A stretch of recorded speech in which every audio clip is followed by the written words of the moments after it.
Hello there YouTube, I'm Wheelchair21, and on today's rolling review we'll be looking at S.H.Figuarts Ultraseven. Yes, the second, or I should say third Ultraman, but second Ultra series, now has a Figuarts form.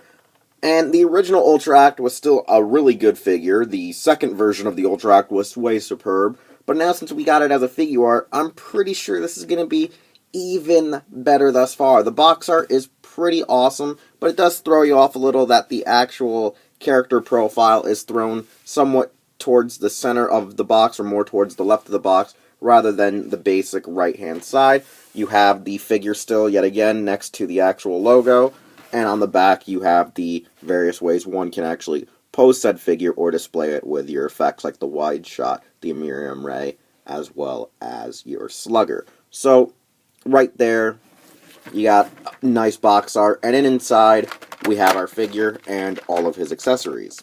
So first off, you have your figure, then you have your Slugger, your wide shot, your Emerium Ray, actual charged hands to help display your Emerium Ray, then actual hands for the Emerium Ray setup. You have hands to hold your Slugger, hands for flight, and your hands for like your judo tosses and grabs, just for the usual Ultra stance, which is really nice and good thus far. Now here's our figure at hand, and one can see that Ultraseven is obviously based on his Showa design. Most of the Figuarts in the Ultraman line are very Showa-esque to a T, aside from, well, the Ultraman Figuart, which, you know, they had to make the Ultra Body A to have the more iconic helmet design, as well as, I would say, bust and torso. But nevertheless, Seven has the more faded red bodysuit compared to his more modern bright red, darker red bodysuit, and still has the silver accents through the torso and thighs, as well as one can see he dons the protector, which is honestly one of the cooler aspects to the Ultra franchise, in a sense.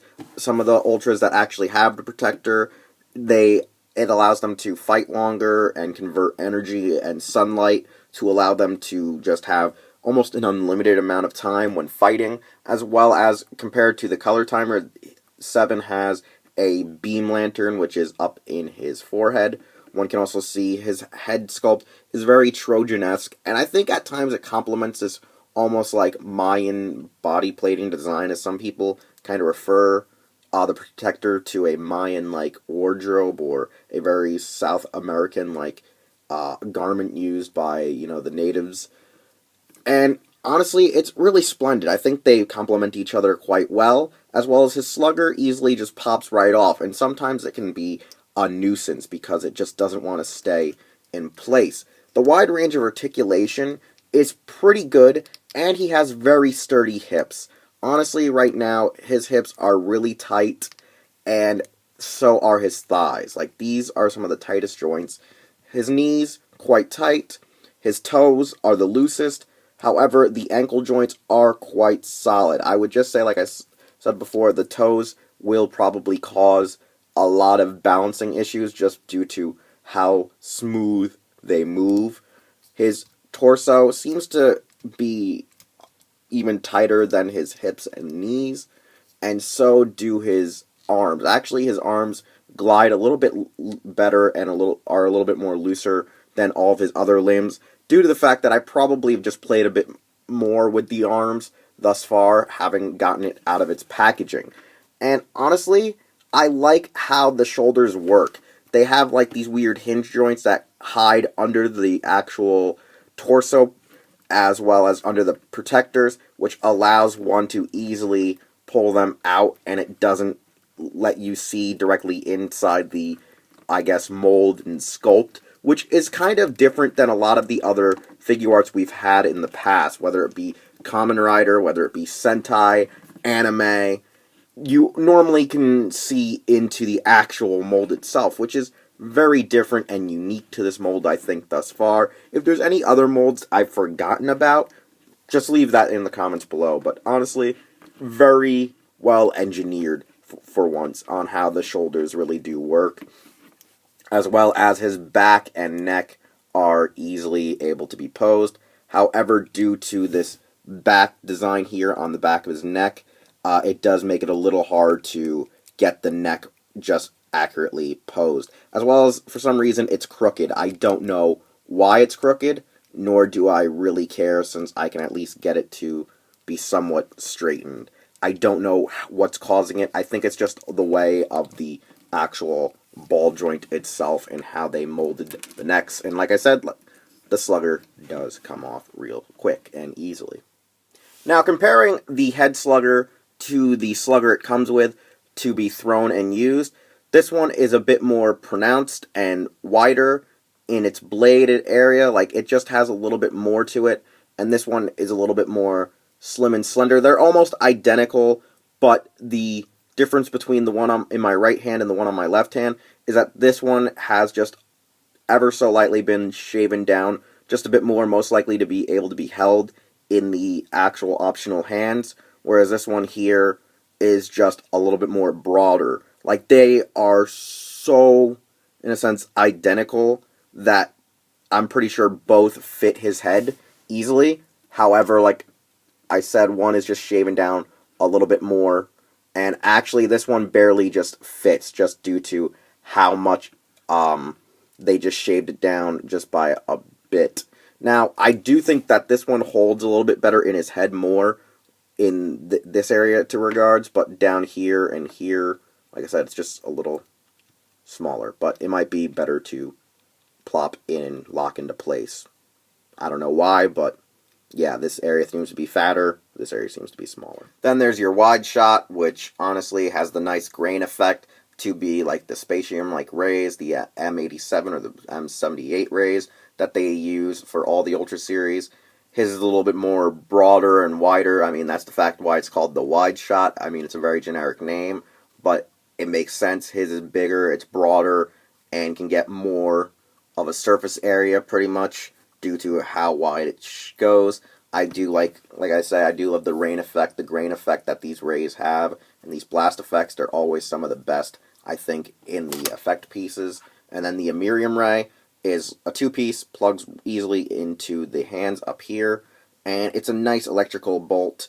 It's not as crazy and out there as some other electrical effects we've seen, like with Ghidorah or Space Godzilla, but they're very nice. It's really cool. And in some areas, if you get close enough to it, you can see the ray has a few minor air bubbles and air holes in it to really recreate the actual visual of the beam itself. Later incarnations of the Emerium Ray have been green and not like this nice clear lemonade yellow. Honestly, some people would probably say it's sterile piss yellow, but nevertheless, it's still a nice electric beam-like effect. It's evaluation time, and for my final evaluation, S.H.Figuarts Ultraseven is a wonderful figure art. Now, one reason it's a wonderful figure art is due to the fact it's very sturdy. I love the molding for the shoulders. My only issue with the actual design and figure is that the Slugger doesn't want to stay really into the actual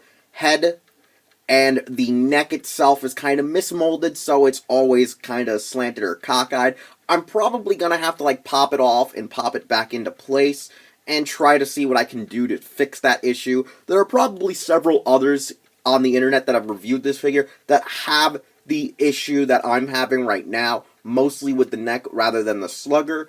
And honestly, it's very quaint and great and really, I would say, embodies what at least the original 7 is. It has your Emerium Ray, your wide shot, and that's practically all you need, as well as like a wide range of hands to pose said figure. Now, I was introduced to 7 through actually TNT and 7X. Now, TNT is where I saw the dub of it, and I wasn't too, I guess, quaint with the series then, just because I only had a few episodes recorded on VHS.